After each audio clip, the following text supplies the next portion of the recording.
Hello guys. सबसे पहले हम चैप्टर वन सी लैंग्वेज। चैप्टर वन में हम सब क्लियर करेंगे कि वेरिएबल्स क्या है, कीवर्ड्स क्या होते हैं, कॉन्स्टेंट्स क्या है, कमेंट्स क्या है, स्ट्रक्चर कैसा होता है, सी लैंग्वेज सी प्रोग्राम का कंपाइल कैसे होता है। तो सबसे पहले हम बात करते हैं वेरिएबल्स की। What is a variable? Variable is a name of a memory location which store same data. That means variable memory location का एक नाम होता है।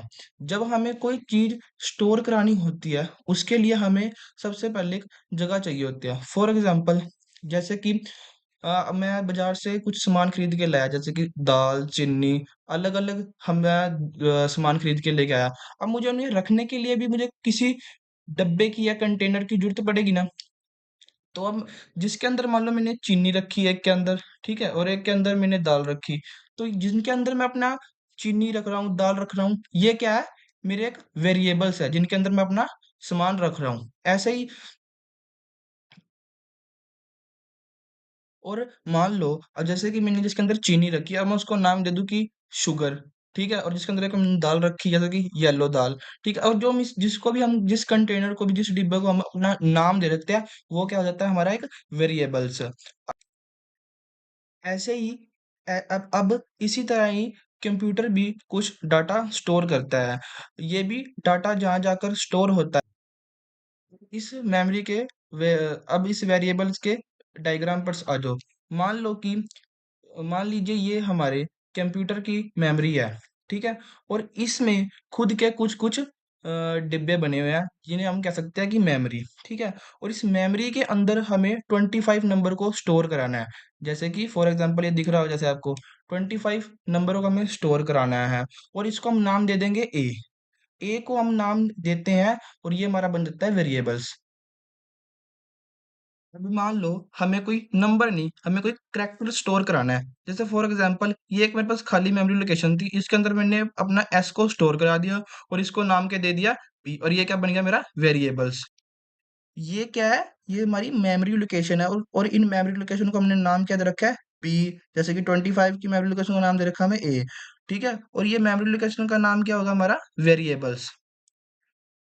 फॉर एग्जाम्पल, जब हमें किसी मेमोरी लोकेशन में कुछ स्टोर करवाना होता है और उस मेमोरी को हम कोई नाम दे देते हैं, तो वो हमारा वेरिएबल बन जाता है। अब हमने वेरिएबल्स के बारे में काफी जानकारी ले लिया। अब हम इससे अब वेरिएबल्स को हम इम्प्लीमेंट कैसे कराते हैं, उसका उसके लिए हमें एक कोड लिखना पड़ेगा। अब फॉर एग्जाम्पल हमें 25 को मेमोरी तो हम यहाँ पर लिखेंगे नंबर 25 को स्टोर कराने के लिए int number is equal to 25। तो इस सिंगल लाइन की हेल्प से हमारा 25 नंबर स्टोर हो जाएगा, और यह उस डिब्बे में जाकर स्टोर हो जाएगा। 25 नंबर, जिस डिब्बे का नाम हमने नंबर रख दिया, हमें उस डिब्बे का नाम क्या? अब हम बात करते हैं वेरिएबल्स के रूल्स की। फर्स्ट रूल है वेरिएबल्स आर केस सेंसिटिव। इसका मतलब ये है कि वेरिएबल आर केस सेंसिटिव का मतलब है कि छोटा ए और बड़ा ए अलग अलग होंगे। जो हमारे कैपिटल ए और स्मॉल ए होता है वो अलग अलग होता है, इन्हें हम सेम नहीं मान सकते। फॉर एग्जाम्पल हम तुम्हें कोड की सहायता से बताता हूँ। अब ये जो मेरा 10 है, 10 क्या है? एक स्मॉल ए में मेमोरी लोकेशन में जाके स्टोर हो रहा है, और 20 एक कैपिटल ए में जाके स्टोर हो रहा है। इसका मतलब है कि जो हमारा 10 है वो एक अलग मेमोरी में जाकर स्टोर हो रहा है, और इसका नाम क्या है? ए। और जो हमारा 20 है वो भी एक अलग मेमोरी लोकेशन पर जाकर स्टोर हो रहा है, जिसका नाम रखा हुआ है कैपिटल ए। नेक्स्ट है कि it is a character in alphabet. और नेक्स्ट है नो कोमा और blank space allowed. For example जैसे कि मैं इंट कोमा ए, तो ये क्या मेरे पास एरर दिखा देगा कि कोमा नॉट अलाउड है। अगर मैं इसको ऐसे लिखूं इजकल टू कुछ भी, जैसे कि 67, तो ये क्या? नो एरर आएगा। और मैं इसको ऐसे भी नहीं लिख सकता, जैसे कि इंट फॉर एग्जांपल कोडर, ठीक है, और इसके अंदर मैं ब्लैंक स्पेस देके कुछ भी इसके आगे टाइप नहीं कर सकता, जैसे कि फिर उसके बाद कोडर। और ये क्या है, मेरे को एरर दिखा देगा कि स्पेस नॉट अलाउड है। ठीक है। अब वेरिएबल्स के बारे में स्पेशली चीज कि जो वेरिएबल्स की वैल्यू होती है वो एक फिक्स नहीं होती, और वेरिएबल्स का नाम एक मीनिंगफुल होना चाहिए। और जैसे कि वेरिएबल को पढ़ते ही दिख जाए कि हाँ इसके अंदर यह वेरिएबल्स नेम है और इसके अंदर कुछ स्टोर किया हुआ है। जैसे कि यहाँ पर इंट एज, एज क्या है हमारा एक वेरिएबल्स वेरिएबल्स नाम है, और इसके अंदर क्या स्टोर किया गया है 20। जैसे इसको पढ़ते ही दूर से ही दिख रहा है कि हाँ इंट एज इक्वल टू 20, मतलब कि 22 इसके अंदर एज के अंदर स्टोर हुआ पड़ा है। नेक्स्ट टॉपिक है डेटा टाइप। हम यहाँ पर सारे डेटा टाइप्स की बात नहीं करेंगे। अब यहाँ पर हम सिर्फ ओनली 3 डेटा टाइप्स की बात करें। कौन कौन से? Integers, float, then characters. अब इसको हम एक बार कोड में एनालाइज करते हैं। यहाँ पर 3 डेटा टाइप कौन कौन से थे हमने जो अभी पढ़ने की बात कर रहे थे? Integers, characters and float. Integer data types क्या करता है कि इंटीजर वैल्यू स्टोर करता है। जैसे कि हमने एज 22 और इसमें स्टोर करा रखी है, ये कौन सी वैल्यू करता है? इंटीजर वैल्यू स्टोर करता है। और कैरेक्टर डेटा टाइप्स क्या होता है कि जो जैसे कि स्पेशल सिंबल्स को स्टोर करता है या कुछ भी अल्फाबेट्स वगैरह को स्टोर करता है।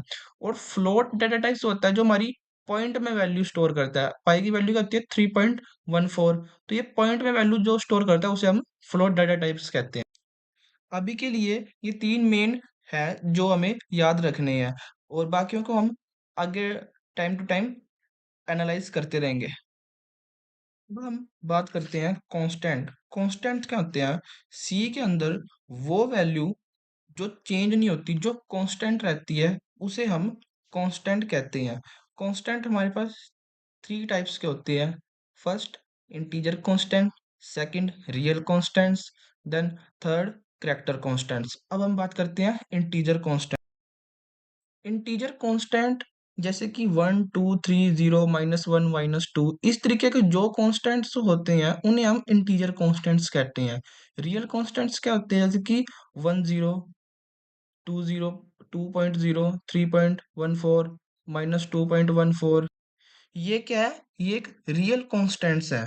जैसे कि 10 ये तो 1 होता है, लेकिन इसे रियल कांस्टेंट दिखाने के लिए इसके अंदर जीरोस को ऐड किया गया है। ऐसे ही 2 को, ऐसे ही 3 को, और ऐसे ही -2 को। ये होते हैं हमारे रियल कांस्टेंट्स। और करेक्टर कांस्टेंट्स के अंदर हमारे सारे अल्फाबेट्स आ जाते हैं, हमारे upper case, lower case, special character भी आ जाते हैं। और जब भी हमें करेक्टर कांस्टेंट लिखना होता है उसको हम लिखते हैं सिंगल कोट्स में। जैसे कि आपको दिख रहा है ए सिंगल कोट्स के अंदर है, बी सिंगल कोट्स के अंदर है, पर अल्फाबेट ए सिंगल कोट्स के अंदर है। तो ये क्या है? हमारे कॉन्स्टेंट्स हैं। कौन कौन से? इंटीजर, रियल और करेक्टर कॉन्स्टेंट्स। अब हम नेक्स्ट टॉपिक की बात करेंगे जो है हमारा कीवर्ड। कीवर्ड क्या होता है? Reserved word that have a special meaning the compiler. जैसे कि किसी डिक्शनरी के अंदर कुछ कुछ वर्ड होते हैं, और हर वर्ड का एक अपना अपना मतलब होता है, और उसे हम चेंज नहीं कर सकते। वैसे ही वैसे ही हर प्रोग्रामिंग लैंग्वेज की एक अपनी अपनी डिक्शनरी होती है। सी की भी एक अपनी डिक्शनरी है जिसका मतलब उसी को ही पता है, और उसको हम चेंज नहीं कर सकते। तो इसी तरह सी के अंदर भी कुछ रिजर्व वर्ड होते हैं जिनका कुछ स्पेशल मीनिंग होता है, और ये मीनिंग कंपाइलर को पता होता है। और सी के अंदर 32 कीवर्ड्स होते हैं, जैसे कि ऑटो, डबल्स, इंट, स्ट्रक्ट। ये सारे कीवर्ड है, और इन कीवर्ड का हमें स्पेशली ध्यान रखना रखना होता है, क्योंकि ये कीवर्ड बहुत ही यूजफुल होते हैं। नेक्स्ट टॉपिक की हम बात करेंगे कि आउटपुट। सी लैंग्वेज के अंदर आउटपुट को कैसे दिखाते हैं? जब भी हम किसी भी लैंग्वेज में प्रोग्रामिंग करते हैं तो इनपुट और आउटपुट बहुत जरूरी पार्ट होते हैं। तो हम देखते हैं कि सी के अंदर आउटपुट कैसे दिखाते हैं। तो सबसे पहले हम लिखेंगे प्रिंट एफ, और प्रिंट एफ के अंदर लिख देंगे हेलो, हेलो वर्ल्ड। अब अपना टर्मिनल ओपन करके जीसीसी जीसीसी अपनी फाइल का name GCC hello dot C, और उसके बाद command line A dot E X C X. तो ये क्या, हेलो वर्ड प्रिंट होके आ गया। और ऐसे ही जैसे कि मैंने बहुत सारे हेलो वर्ड प्रिंट कराने हैं, इसको सिंपली कॉपी करेंगे, कंट्रोल+V, कंट्रोल+V। अब मैं इसको कंपाइल कराता हूँ। तो ये नेक्स्ट लाइन का हम क्यों यूज करते हैं, जैसे कि इसके अंदर स्पेस नहीं है, तो हम क्या करेंगे, सबके अंदर \m सेव करके कंपाइल करेंगे। तो एक मिनट, ये थोड़ा सा एरर आ गया। तो लेट्स आफ्टर हेलो, ये आ गया। ये जो सीक्वेंस वाइज आया लाइन टू लाइन, ये \n की वजह से आए हैं। तो ये था कि हमारा स्क्रीन पर आउटपुट कैसे दिखाते हैं। आउटपुट के कुछ केसेस होते हैं, जैसे कि इंटीजर अगर वैल्यू प्रिंट करानी है तो %d, और रियल नंबर कोई प्रिंट कराना हो तो %f, और करेक्टर प्रिंट कराना हो तो %c। इंटीजर वैल्यू को मतलब कैसे लिखते हैं, print F parenthesis double quote में एज इज %d। ये %d क्या है, ये एक डबल डेटा टाइप है। ठीक है, इसके बारे में हम बाद में डिस्कस कर रहेंगे। और लाइन खत्म होते ही कोमा और एज, ऐसे ही सारे, जैसे कि किसी फ्लोट वैल्यू की प्रिंट करानी हो तो पाई %f, सेम प्रोसेस ऐसे ही। और करेक्टर में भी, इसको एक बार हम कोड में एनालाइज करके देखते हैं। तो यहाँ हम सबसे पहले int as equal to 22 as ले ली, और एज को स्टोर 22 को स्टोर कर दिया एज नाम के वेरिएबल्स में। उसके बाद अपनी print F value as is %d, comma अपने वेरिएबल्स का नाम। ठीक है, तो इसको एक बार कंपाइल करके देखते हैं। ये क्या लिखा गया, एज इज 22। ये हमारे आउटपुट के केसेस होते हैं। ऐसे ही अगर मान लो मुझे कोई फ्लोट वैल्यू प्रिंट करानी हो, सेम प्रोसेस, बस डाटा टाइप्स चेंज। फ्लोट, एक minute, float pi equal to 3.4। ठीक है, और ये %d की जगह f, और एज की जगह जो हमने वेरिएबल्स ले रखा है पाई, उसको पुट कर देंगे। इसको कंपाइल करके देखते हैं। ऐसे ही हमारे पास किसकी फ्लोट वैल्यू में आउटपुट आ गया। ऐसे ही अगर करेक्टर प्रिंट कराना तो सेम करेक्टर का भी होएगा। जो नेक्स्ट कंसेप्ट है वो काफी इंपॉर्टेंट है सी लैंग्वेज के अंदर, वो है इनपुट फंक्शन। सी के अंदर इनपुट इनपुट लेने के लिए हम एक फंक्शन का यूज करते हैं, वो है स्कैन एफ फंक्शन। जैसे कि आउटपुट लेने के लिए हम फंक्शन, कौन सा फंक्शन यूज करते थे, प्रिंट एफ फंक्शन, वैसे इनपुट लेने के लिए हम यूज करते हैं स्कैन एफ का फंक्शंस। अगर हमें कोई भी इनपुट वैल्यू लेनी है, सबसे पहले हम उसका लिखेंगे scan F parenthesis double quotes, उसके अंदर टाइप लिखेंगे %d। %d से हमें क्या दिखाता है कि कोई इंटीजर वैल्यू लेनी है। और ये एज क्या है, जिसके अंदर हमने अपना वेरिएबल स्टोर करा रखा है। और ये %, क्या है, ये एड्रेस है, एज का हमें एड्रेस स्टोर करा प्रिंट कराएगा हमारी स्क्रीन के ऊपर। तो ये था हमारा एक इनपुट फंक्शन, हम इनपुट कैसे लेते हैं। अब हम एक बार अपने सी प्रोग्राम के स्ट्रक्चर को समझते हैं। सी प्रोग्राम के स्ट्रक्चर की बात करें तो वो कुछ ऐसा दिखता है, जिसको हमने कोड के थ्रू लिखा है।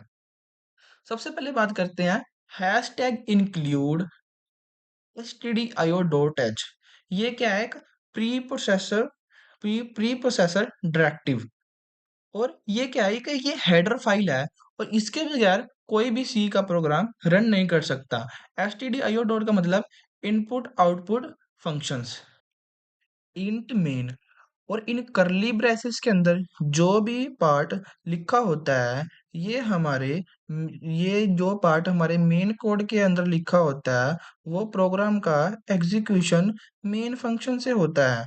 फंक्शन हमारे प्रोग्राम का एक ऐसा पार्ट है जो हमें कुछ काम करके देता है, और हमारे मेन फंक्शन का एग्जीक्यूशंस कभी भी स्टार्ट होगा तो वो होगा लाइन बाय लाइन होएगा। जैसे कि पहले ये प्रिंट वाली लाइन एग्जीक्यूशन होगी, फिर रिटर्न एग्जीक्यूशन एग्जीक्यूट होगा, और इनके पीछे सेमी कोलन लगाना बहुत जरूरी है। अगर हम सेमी कोलन नहीं लगाएंगे तो ये क्या हमें एक एरर शो कर देगा। और ये सेमीकोलन का मतलब ये होता है कि फुल स्टॉप, इसके बाद कोई लाइन नहीं लिखी हुई है। तो ये था हमारा एक प्रोग्राम स्ट्रक्चर्स। अब हम बात करते हैं कमेंट्स की। Lines that are not part of execute program. For example, हम कोई भी लाइन किसी भी कोड के बीच में कहीं भी या तो कुछ समझाने के लिए, कोई हाईलाइट करने के लिए लिख सकते हैं, तो वो एग्जीक्यूट नहीं होगी। फॉर एग्जाम्पल, हम एक बार इसको कोड में देखते हैं। कमेंट्स हमारे पास कुछ दो तरह के होते हैं। एक होता है सिंगल लाइन और एक होता है multiply line. Single line double slash से और मल्टीप्लाई कुछ इस फॉर्मेट से लिखे होते हैं। तो जैसे कि मुझे यहाँ पर कुछ हाईलाइट करना है, जैसे कि मैं लिखता हूँ back slash this is the pi value. अब मैं इसको रन करूंगा तो मेरे पास बिल्कुल करेक्ट आंसर आएगा और ये वाली लाइन एग्जीक्यूट नहीं होगी। मैं सेव करके रन करके दिखाता हूँ। तो देखो, इसने इस लाइन को इग्नोर कर दिया कंपाइलर ने, और क्या मेरे पास प्रिंट करके दे दिया उसकी वैल्यू फ्लोट में। ठीक है, तो ये था हमारा एक डबल स्लैश लाइन कमेंट। तो अब बात करते हैं एक बारी मल्टीप्लाई लाइन कमेंट की। फॉर एग्जांपल, ये बैक स्लैश स्लैश और एस्टेरिस्क। अब इसके अंदर मैं कुछ भी लिख देता हूँ, this is a float float value. तो इसको भी एक बारी रन करके देख लेते हैं। तो इसने इसको भी इग्नोर कर दिया, इसको भी इग्नोर कर दिया। ये होते हैं हमारे कमेंट। ठीक है, अब यहाँ पर एक प्रोग्राम रन करते हैं। Write a program sum of two number का हमने सम करना है। अब क्या करेंगे, इंट ए और बी दो नाम क्या ले लिए, ये है वेरिएबल्स। अब और एंटर वैल्यू कराएंगे यूजर से, print F print F print F parenthesis double quotes enter value of A. और उसके बाद अपना स्कैन है फंक्शंस परसेंट डीज क्या क्यों लगा रहे हैं, ये एक इंटीजर वैल्यू के लिए हमें लगा रहे हैं। ठीक है, और नेक्स्ट एंटर एंटर एक minute enter value of B. ठीक है, और इसको भी एक बी को भी स्कैन कराएंगे क्योंकि ये भी इंटीजर वैल्यू में ले आएंगे हम। ठीक है, यहाँ लिखते हैं बी। अब क्या करेंगे, प्रिंट एफ के अंदर सम करा लिया हम ए और बी का, लिखेंगे सम ऑफ परसेंट बी, जो हमें इनकी वैल्यू का सम करा के देगा। इंटीजर में देगा ना सम, कॉमा किस किस का, ए प्लस बी। ठीक है, और इसको एक बार हम कंपाइल करके देखते हैं। हेलो, यहाँ enter value of A, for example यानी कि 5। अब बी की वैल्यू 5, तो ये सम क्या आ गया हमारे पास, सम ऑफ 10। ऐसे ही मान लो यहाँ पर मेरे को प्लस नहीं कराना, मेरे को मल्टीप्लाई करानी है। तो मल्टीप्लाई का साइन, कंपाइल अपना, enter value of A 2, B 2, इसने क्या कर दिया 4। ठीक है, तो ये था हमारे पास सम ऑफ टू नंबर। हम बात करते हैं कंपाइलेशंस की। इस पूरे प्रोसेस को हम क्या कहते हैं, कंपाइलेशन। अब इसको थोड़ा डायग्राम की थ्रू समझते हैं कि होता क्या है। एक बार हम कंपाइलेशन की डेफिनेशन को पढ़ते हैं। A computer program that translate C code into machine code. That means compiler एक ऐसा प्रोग्राम होता है जो सी का कोड लिखता है, उसको मशीन कोड में कन्वर्ट करता है या ट्रांसलेट करता है। अब इसको थोड़ा डायग्राम की हेल्प से समझते हैं कि ये कैसे वर्क करता है। इसमें सबसे पहले जो हमारी hello डॉट सी, ये के नाम से file C, hello dot C या कुछ भी मेन डॉट सी, कुछ भी रख सकते हो आप नाम। इस फाइल को हमने किसके पास भेजा, कंपाइलर के पास, ठीक है।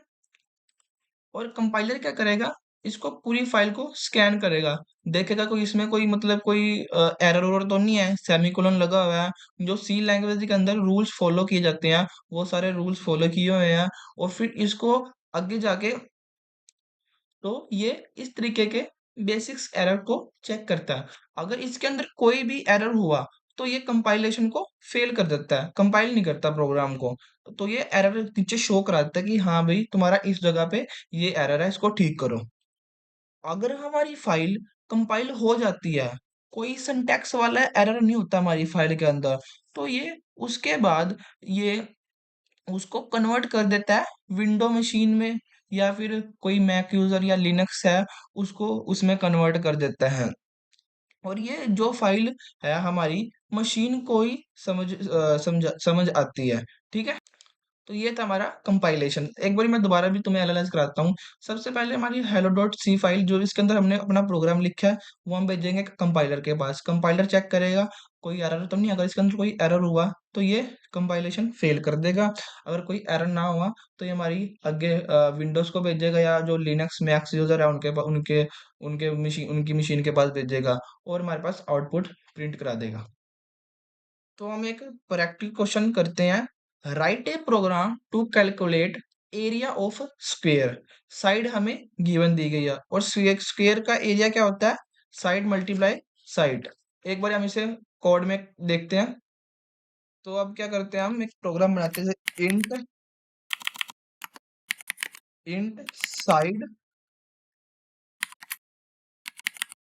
प्रिंट एफ एंटर साइड, और स्कैन कराएंगे इसको साइड, ठीक है।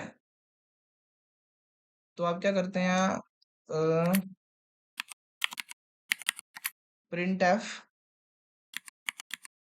Area is percent D coma side multiply side. इसको एक बारी कंपाइल करते हैं।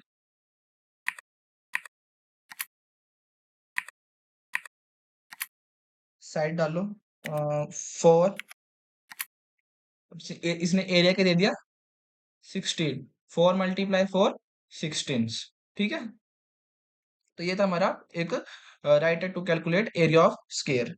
अब एक नेक्स्ट प्रैक्टिस क्वेश्चन है हमारे पास। Write a program to calculate area of circle. Radius हमें हमारा गिवन है, ठीक है। तो अब हम write a program to calculate area of circle.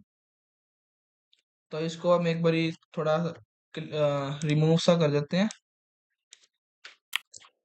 Radius radius, ठीक है। अब इसको हम फ्लोट में ले लेते हैं, क्योंकि एरिया तो 3.14 होती है ना वैल्यू पाई की। फ्लोट, एक मिनट, फ्लोट की स्पेलिंग गलत है।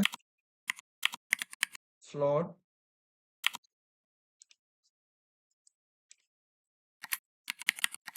Print F enter radius radius,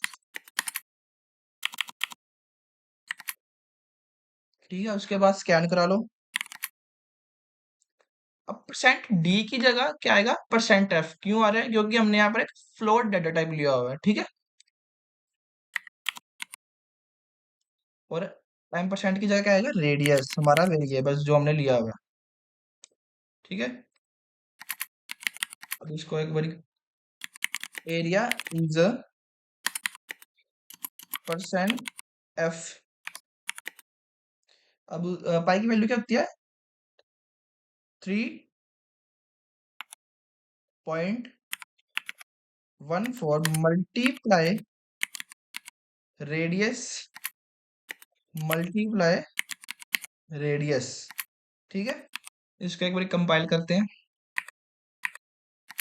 hello dot सी अपना, अब इसकी रेडियस, जैसे कि फॉर एग्जांपल 5 ले लिया हमने, तो ये हमारे पास क्या प्रिंट करके दे रहा है, उसकी रेडियस 78.5000, ठीक है। इसमें पाई की वैल्यू, पाई आर स्क्वायर की, पाई की वैल्यू हमारे पास क्या होती है, कांस्टेंट, चेंज नहीं होती। और इसमें आर स्क्वायर हम मल्टीप्लाई कर देंगे, ठीक है। तो ये था हमारा write program, calculate area of circle of area, ठीक है। अभी तक हमने जितना भी इस चैप्टर 1 के अंदर पढ़ा है, तो हमारा चैप्टर 1 खत्म हो चुका है। यानी कि सी के सारे बेसिक कंसेप्ट को हमने बहुत अच्छे से क्लियर कर लिया है। यदि कोई और प्रॉब्लम है तो इसको, इस वीडियोस के अंदर कुछ भी दिक्कत आए तो कमेंट करें, मैं उसको दोबारा से एनालाइज कर दूंगा और अच्छे से ट्राई करने की कोशिश करूंगा।